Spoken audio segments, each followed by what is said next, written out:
Hi friends. నేను మీ Lakshmi. Welcome to Varanasi వంటిల్లు. వారణాసి వంటింట్లో అద్భుతమైన టేస్టీ వంకాయ కూర చేసుకుందాం. వంకాయ కూర రోజు చేసుకున్నా బోర్ కొట్టదు. అంత ఇష్టం అనమాట మా అందరికీని. సరే ఈరోజు వంకాయ వేపుడు కారం కూర చేసేసుకుందామండి. దానికి గాను ఉప్పు నీటిలో వంకాయలు తరిగేసుకొని వేసేసుకోండి. ఇవైతే మా ఊర్లో దొరికే వంకాయలనమాట. చాలా లేతగా ఉంటాయి. చాలా అంటే చాలా లేతగా ఉంటాయి. గింజలు అస్సలు ఉండవనమాట.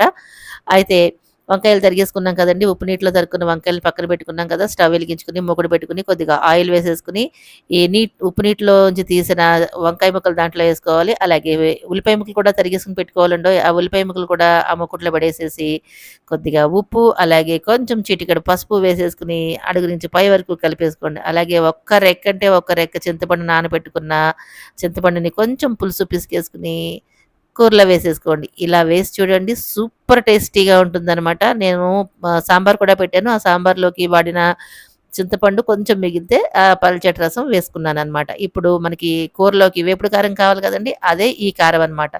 ఏం వేశాను దాంట్లో ఒక చిటికెడు ఆవాలు, చిటికెడు మెంతులు, అలాగే ధనియాలు, మినపప్పు, శనగపప్పు, ఎండుమిరపకాయలు, కొంచెం నువ్వులు అవన్నీ వేయించేసుకొని ఇలాగా పొడి చేసుకొని పక్కన పెట్టుకున్నాను. ఈ కూర మగ్గిపోయిందండి. మగ్గిపోయిన తర్వాత మీకు సరిపడా కారం వేసేసుకోండి పైన.